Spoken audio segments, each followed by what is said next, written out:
A ton of things to talk about this week, including Back to the Pandemic Future, Ghost Kitchens, Laborious Retweets, Library of Congress Search, Refreshopedia, Telepath, QAnon, and Anon, and Anon. We have a lot of QAnon stories this week. And you want to stick around for some statistics about brand activism. This is a Star Tribune story by Sharon Jackson. You know, we talk a lot about, you and I both talk a lot and commiserate on the plight of restaurants in the wake of COVID-19, because obviously that's a huge part of our cultural and entertainment, going out and hanging out with our friends and going to restaurants and eating good meals. And, used to be. Yep. Our past selves did that. Our past selves, exactly. Was that covered in the videos? Because it sure as hell yes, should be. Absolutely. Yeah. But this was an interesting article because it's kind of how restaurants, at least in the Twin Cities, are innovating. And so they're starting a concept called basically it's a restaurant within a restaurant, a new restaurant within a restaurant. So it's a trend of using pre-existing businesses to house new takeout ventures. They're called ghost kitchens, cloud kitchens, dark kitchens, but it's basically any kitchen that's already available can be used to power more than one food business. So, you know, you have restaurants that have limited hours due to COVID. And so there's times when their kitchens aren't being used to serve customers in real time. You can put those kitchens to use in doing a takeout business.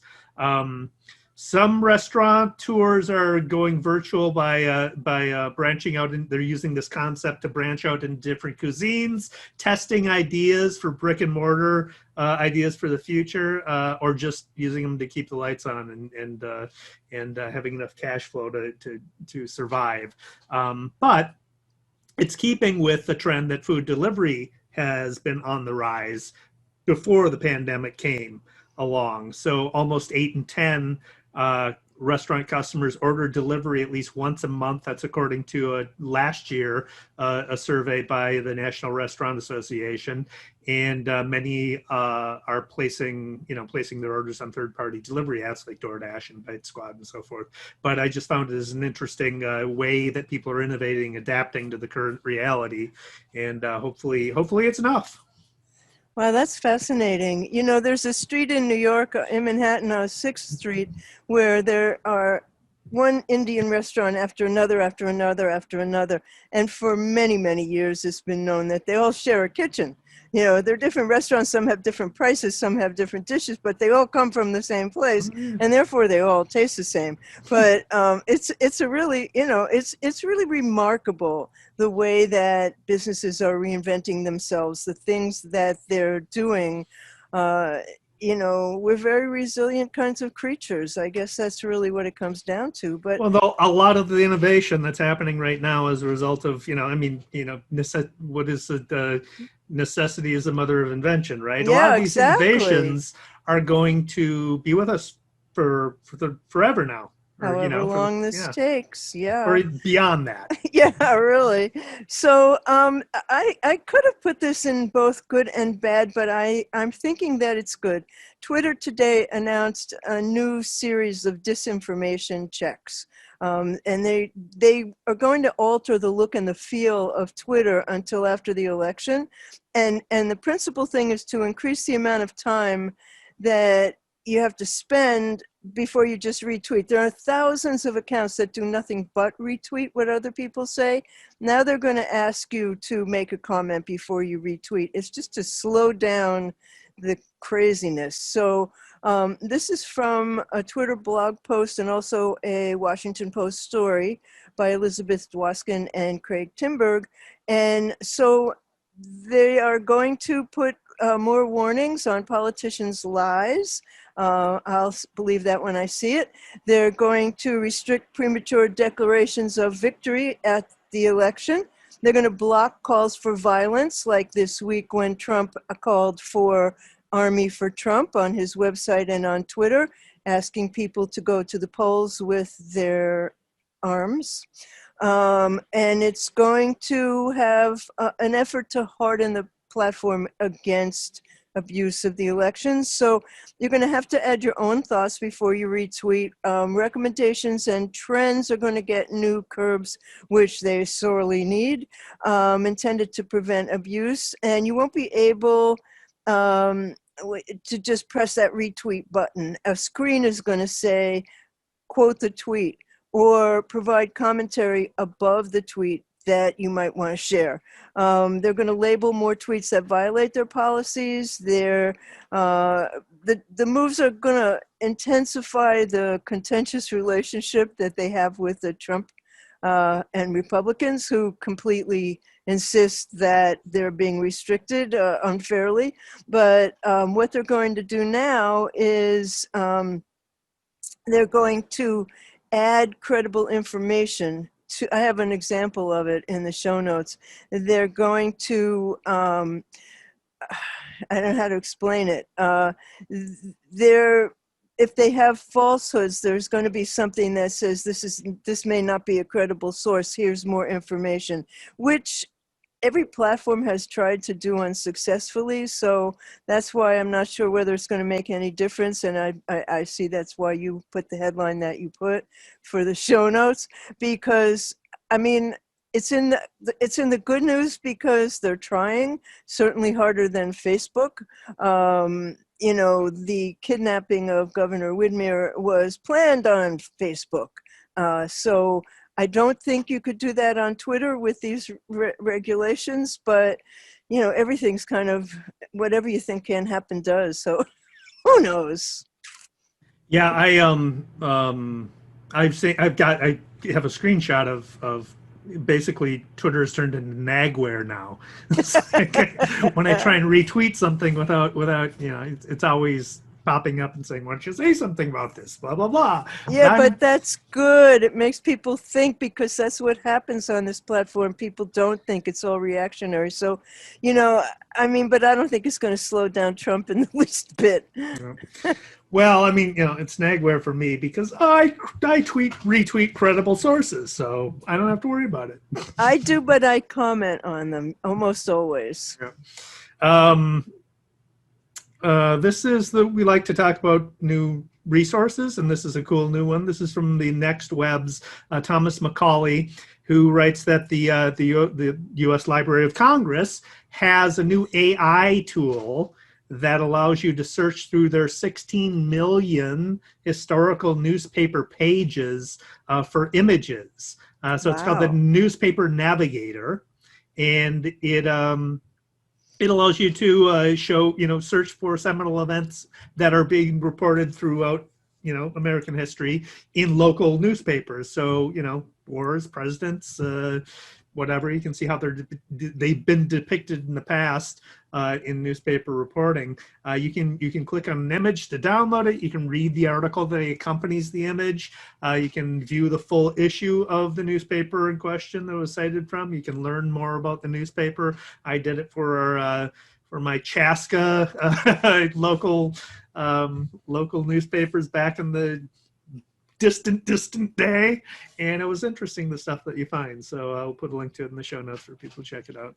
That's a really wonderful update. This is Lucy, guys. So, you know, for a lot of young people, the only encyclopedia they've ever known is Wikipedia. And Wikipedia has basically looked exactly the same kind of hot mess for decades. And so now the Wikipedia blog called MediaWiki, where it has a post from Olga Vasilva, and she's saying that they're phasing in a new look to make it easier to navigate. And it's their first redesign in decades. And so she said that they're going to have a new logo, collapsible sidebar, new table of contents, and lots more. Maximum line width, because that's part of the problem on that site. And you can see a full list of the new features that they're going to have. They're doing them incrementally to allow for feedback and to test them, but it's an enormous undertaking because it has to be translated into scores and scores of languages. And it's a formidable task. And so if all goes according to plan, they'll be complete in December 2021, which is timed with Wikipedia's 20th birthday celebration. And speaking of birthday celebrations, while we're still doing good news, today is the 40th anniversary of the John Lennon Remembrance concert. And it's a free streaming concert happening tonight, but it'll be online. We'll be able to see it, and everybody who's anybody is going to be there. And, you know, maybe if we think about John Lennon, maybe we can come together and maybe we can give peace a chance someday. Nicely done. I see what you did there. Two song references there. Well done. Bravo. Come together right now. So I can't remember. Casey Newton, has he left The Verge? Or did he just take his subscribers and launch? Okay, he's left The Verge. So this is a piece by Casey Newton in his last days at The Verge. And it is a great piece. It's about a new social network called Telepath. Telepath was started by Richard Henry and Mark Bodnick, who had previously worked at Quora together. They have had Telepath in beta, and they announced a wider release recently. It is only available in private beta right now. It requires an invitation. I asked for one, so please give me one. But it is a hybrid of Twitter and Reddit.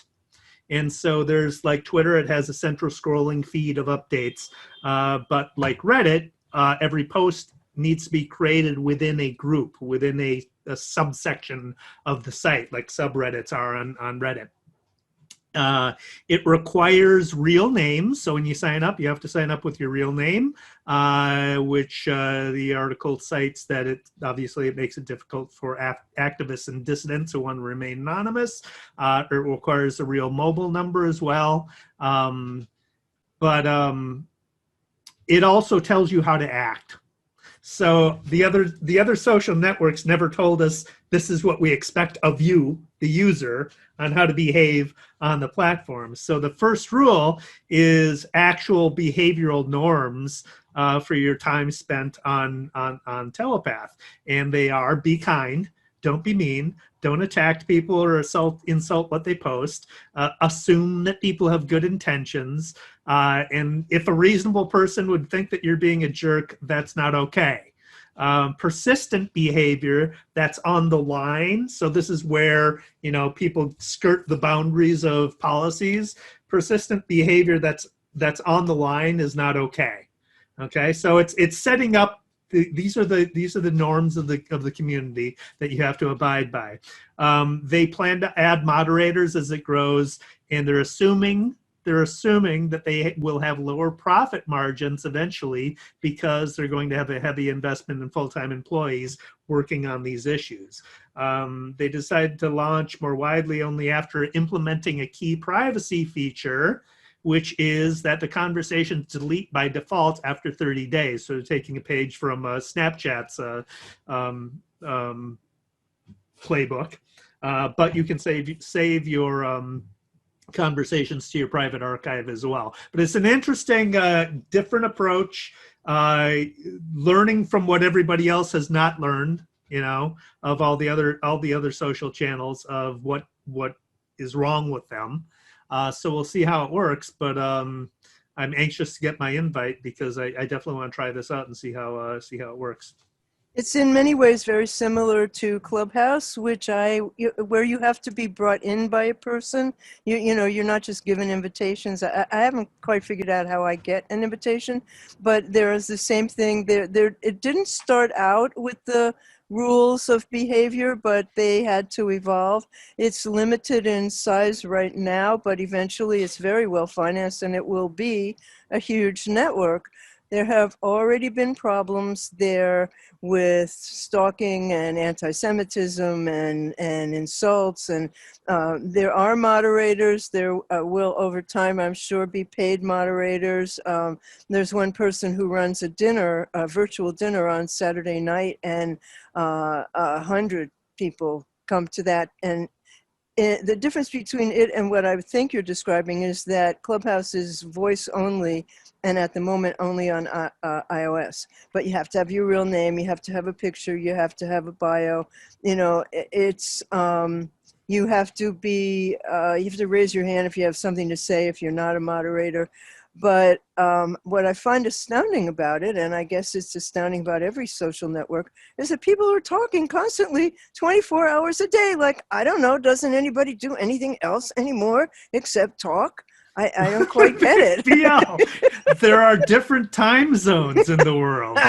The same people. It's the same people. They're always there. I'm not going to name them, but I wonder what the hell else they do. The article does cite Clubhouse, so it does make the comparison to Clubhouse. What I found fascinating of it was, one, the rules of behavior from the start, but also saying at the outset that we don't expect to make as much money as the other channels are making.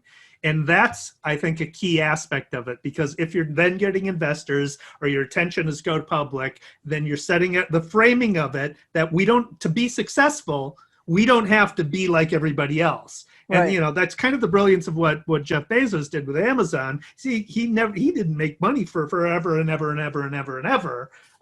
He just, and that was, it was just growth and growth and growth in different areas. So we'll see how that works, but I'm impressed with the approach anyway. Well, every week there's a town hall where people come and talk. They talk about Clubhouse a lot. I mean, we go on Clubhouse to talk about Clubhouse, but there's a town hall with the founders, and people talk about what their experience has been in the previous week. And every week they make changes based on what people ask for. So, that's really interesting. But a lot of the conversation seems to indicate that eventually you will pay to join conversations. That if there's a dinner with 200 people there, you're going to pay $5 or $10 to join it. And that gets into the issue. Feels like a sorority or a fraternity to me. Yeah, it's really clubby. That's why they call it Clubhouse. But that gets into the issue of subscriptions, which is a big one. But anyway, I do not have more good news. All right, we're going to go into this next section of the show is going to be QAnon for quite a while. We've got 3 QAnon stories warned, here, one after the other. But this isn't good. So this is before we get into bad, which you wouldn't expect from a QAnon story, but there you go. This is from an Atlantic article by Caitlin Tiffany, who discusses how Reddit managed to deal with QAnon. So Reddit's problem started several years ago. But it was before QAnon really became a cultural phenomenon, before it really took off and became something that, normal people had heard about. But they were able to isolate QAnon's influence because before the community got too large or they couldn't do anything about it, which is what Facebook's problem is right now, right? Facebook has to deal with a full-fledged social movement right now, and it reemerges over and over on the site because it's a thing in society. It's not just an online conversation. The article quotes James Grimmelman, who is a professor of digital and information law at Cornell Law School. And it's a problem on Facebook because it's a problem in society, right? The article says that Reddit's infrastructure plays an important role in containing these, because the conversations on Reddit, though they're open to any user, they're siloed into subreddits, right? So it's not like Twitter where it's everywhere. It's not like Facebook where it's everywhere. The conversations are contained in a subreddit. and there's no viral tweets, there's no trending hashtags. So Reddit has this advantage that because these conversations are discrete entities within its infrastructure, it's easy to restrict and ban those conversations if they cross the line and violate policies. So that's not possible on a decentralized platform like Twitter or Facebook.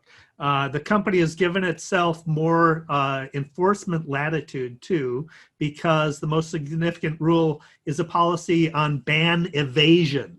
So it prohibits people, not just individual users, prohibits individual users from trying to recreate, or let me say that again. It prohibits individual users from creating new accounts to try and recreate the community that was banned. But so it can ban these subreddits. By doing so, it bans entire communities, and the ban evasion allows them to, according to their policy, ban any attempt at recreating that community. So that's not something that Facebook has ever tried. Twitter couldn't do that because of the nature of the platform, but it gives them a powerful mechanism in order to contain toxic messaging, basically. They also have a powerful site-wide norm against doxing, because Reddit was founded as a place for people to have pseudonymous.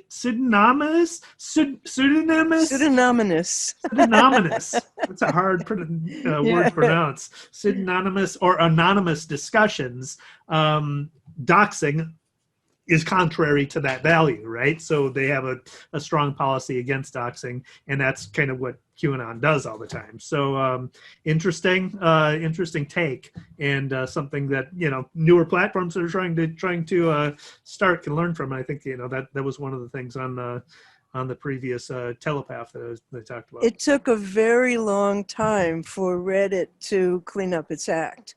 There were some really dreadful things that were taking place there initially and for quite a long time. And ultimately, I believe somebody new became president or something. There was some big management change at some point. I think they voted out the president at some point. But I think they went through a quick cup of coffee, president, and then move it on to somebody else. But it is telling that we are talking about Reddit more and more often, exactly, which we have never in the past, because it's kind of been a toxic place for marketing. So there's some very interesting stuff on there. So that brings me to bad news about QAnon. So Facebook says they've purged QAnon, sort of. They say they've completely banned QAnon across all its platforms, and they're saying that they've called it a militarized social movement, but it actually hasn't done that. This is from two stories, one from The Verge by Nick Statt and one from Bloomberg by William Thornton and Joshua Brustein. So Facebook is still allowing individuals to post QAnon content to their personal Facebook pages. So that's not exactly a ban. So they had a blog post the other day saying, starting today, we'll remove any Facebook pages, groups, and Instagram accounts representing QAnon, even if they contain no violent content. And it said that this is going to take time, presumably because there's so much of that content. And so for anybody who doesn't know, QAnon is a conspiracy theory that believes that high-profile Democrats and Hollywood celebrities are members of a child-eating cabal that is secretly being taken down by President Trump, and that members of this cabal will soon be marched to their execution. So that has something to do with what happened to the governor of Michigan. But so also this week from the You Can't Make This Shit Up department, Bloomberg Business broke the news that a QAnon evangelist, QMAP creator, and former Citigroup executive, Jason Gallinez, lived a normal suburban life with a plum Wall Street gig. And he was living in a New Jersey suburb. He was into soccer, Game of Thrones, and the QAnon conspiracy. And he ran their biggest news hub with top he claimed in 4chan, which is another cesspool, that where the hub began, that he was a government employee with top secret Q-level clearance. He's since been fired from his job at Citi, and he took down all his profiles of QMAP. So Google tried to make it harder to find QAnon sites by keeping them from showing up in searches. And Facebook and Twitter have blocked links to them through posts, but posts are easy to find on Facebook and everywhere else, and even on Telegram. So like roaches, they turn up everywhere. You know, their followers also sometimes spread the word by writing their URLs on signs and holding them up at Trump rallies. It turns out that the militia that planned to kidnap the governor, Gretchen Whitmer, was doing much of their planning on Facebook and bragging about it. And they shared photos and videos of their so-called militia training. And they're unsuccessful, thank goodness, attempts to make explosive devices. And so Janja Lalich, who is a professor emeritus of sociology at California State University, who studied cults for decades, says cults are thriving now in our society because we have leadership that's tried very hard to change the relationship we have with reality. And people are grasping at straws. And you have something about this later on. And the last 4 years have been very precedent setting in terms of creating this whole atmosphere of disbelief. You don't know what to believe anymore. And most people do not have the skills to vet their sources. So returning from that collective delusion, she says, is not going to be easy. It's horrible. Yeah, no, it's going to be with us for a long time, I suspect. But I think, I mean, what Facebook is doing is, I think it'll actually have a significant effect if they actually do it fully. Because, you know, the groups and pages are the centers of gravity where this information is spread out to everywhere else. And so, I mean, groups and especially, what they're doing is what they've been doing is hijacking Facebook's algorithm. Yeah. So by getting everybody into a group together and posting content to the group, then all the other members of that group start sharing and commenting. It triggers the algorithm, makes it spread more widely. So, you know, I think cutting that part out of it, people are still going to be posting their own paid profiles and everything, but I think it will dramatically, I mean, if they do it that way, it'll dramatically reduce the reach of that content. But you can only hope. I mean, yeah. You know, can you have 2,000 followers on Facebook? What is the number of followers where they cut off your followers? It's a pretty significant number, and you know, they'll find a way because they do, or they'll go back to 4chan, or they'll start some other network. I mean, you know, they'll find a way. So this is another QAnon more thing. QAnon. More QAnon. This is from Jane Litvenko at BuzzFeed News, and you know, we've been talking about how QAnon is spreading disinformation, misinformation, conspiracy theories in the information ecosphere. This is a story about the consequences of consuming that information, and it's fascinating. So BuzzFeed, I won't go through what QAnon is. You already just did that, yeah. But BuzzFeed asked their readers for stories of friends and family members who they know that have bought into QAnon, basically become QAnon adherents. Almost 200 people responded, of what it's like to lose a loved one to the mass delusion, is how they phrased it. It's a cult. A Pew Research Center survey is cited in the article that says roughly half of U.S. adults were aware of QAnon, but 4 in 10 Republicans who had heard of it said it was good for the country. Gosh. So, you know, that's significant, to say the least. So anyway, they asked the readers, they responded, And we'll just cite some of these. They said nearly 200 people did. Respondents who mostly said they lived in the United States ranged in age from 16 to 82. And I'm just going to read some quotes from it. Once my mom lost her job in March due to the pandemic, she started spending most of her time watching YouTube videos and reading tweets about and from QAnon believers, wrote Katie, 29, who lives in Alaska. It's disturbing the things she now believes. Different quote.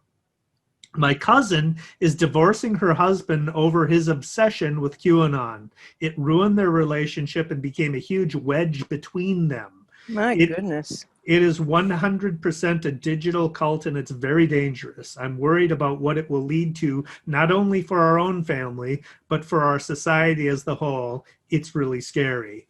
And then a woman from Belgium said this poison is troubling our relationship. She's talking about her own relationship with her significant other. So we avoid the subject, but this is not the right thing to do. I would like her to wake up from this bad dream and face the world like it is.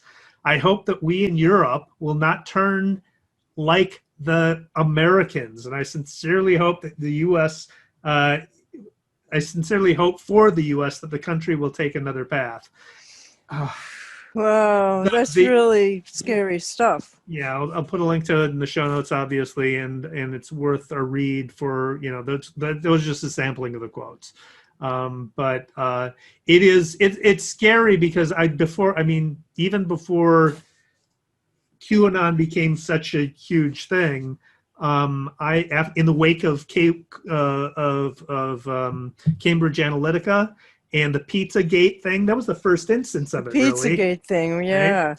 I was like, oh my God! So what Cambridge Analytica did was profile people based on their psychological profile. They understood that people are a certain way, and you can feed information to them based on what their character, their personality profile was like. It seemed to me that it's not much of a stretch from doing that to activating crazy people to do crazy shit.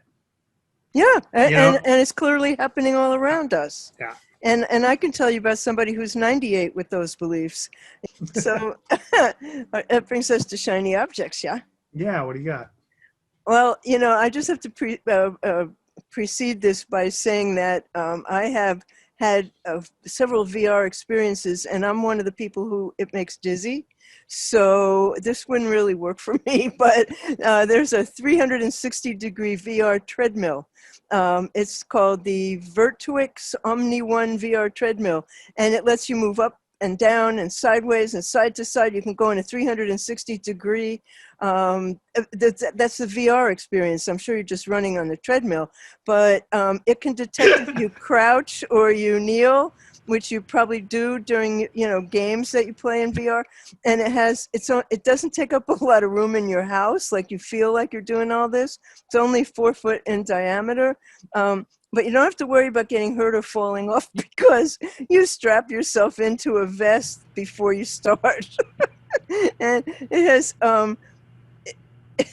it's an adjustable height, and it's supposed to feel like an extension of your body that can move in all different directions. I am sure it would make me throw up. So basically, it's just one of those baby seat things, like a circle around it with a tether, and then you put on goggles and I have a video of it, but it seems like that. I mean, but when there's fast movement, it just it doesn't work for me. And the one that I did that I really got sick at was a bee's eye view of the Jose Cuervo plantation. And they realized soon after people started looking at it that they had the bee going too fast. That's why people were getting dizzy. So, there's a lot to still be done in VR. All right. Well, I'd try it. Yeah, I would try it. This is at your house. This is a tool for journalists. So this is called Document Cloud. And it is, as I said, a tool for journalists who are reporting or publishing primary source documents. So you upload your documents to Document Cloud, and what it does is it takes every document that you upload and it runs it through Thomson Reuters Open Calais service that then gives you more information about the document. So it gives you extensive information about the people, places, or organizations that are mentioned in the document. It reveals all the dates that are mentioned in the document, so you can plot them on a timeline, and then you can zoom in on a few critical months or days. It gives you other documents, so you can discover the other documents that are related to your story. You can annotate your documents, so you can highlight key passages. You can make them public. So your annotations, you can make them public once you publish your reporting, but you can also have private notes while you're organizing your thoughts around it. Every note that you create has a unique URL, so you can send readers directly to the point in the document that you want to highlight. Everything stays private until you make it public, until you publish it. But once you decide to publish, then it becomes part of the library of 1 million other primary source documents in their public catalog. There's a document viewer that you can embed on your website, so you can embed the document on your website. You have to apply to use it, so they are vetting who is using it, which is good. But it also, it's public search, so you can search thousands of public documents as well from newsrooms around the world. So an interesting new resource. If for no other reason to search for them for the public, but journalists would be interested in this as well. That is so interesting. Yeah. So, but if you're not a journalist, would you be able to use it? I guess you would I mean, there's a form that you apply to. And then you probably, if you have like an email address at New York Times or whatever, then you're obviously a reporter. If you're not, then you probably have to. I would suspect, I haven't gone through the application process because I don't have any credentials. Public sources, but you have to probably justify why you should be allowed in. The New York Times is doing an interesting thing with documents where you can see reporter notes and you can, where they can, talk about stuff that they're not going to write about in the Times, or they can put background information in there, and they're just Google Drive documents. It's very interesting. I spent some time looking at them, a little bit like diaries, but official. So that brings us to politics, huh? Yes, it does. I thought we were talking about politics. I know. Well, this is more political. Newman is back. Hello, Newman from Seinfeld. And so it's actually the actor who is Wayne Knight, and he played the postman Newman on Seinfeld. And there's an organization that is called, what is the organization called? But anyway, he has, for this organization, he has made a video talking about the premeditated assault on the U.S. Postal Service by President Trump and urging people to vote. But along the way, he's very Newman. He takes a leg of chicken now or whatever it is out of his bag, and he's munching on it while he's talking to you, and then he's eating something and crumbs are coming all over him. Oh, the ad was put out by Pacronym, and they're a political action committee, and according to their website, they're running the largest digital effort to get Trump the fuck out of office. And it has anti-Trump ads that are all designed to go viral, and it focuses on 6 swing states: Arizona, Georgia, North Carolina, Michigan, Wisconsin, and Pennsylvania.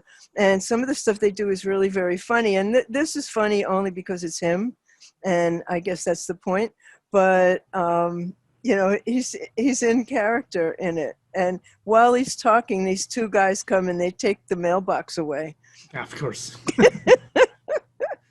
Well, welcome back. I'm happy to have Newman back. Yeah, right. Hello, Newman. So let's wrap this up. Weekly numbers. This is from The Conversation. And it is a bunch of reporters for a very short piece, so I don't know why that is.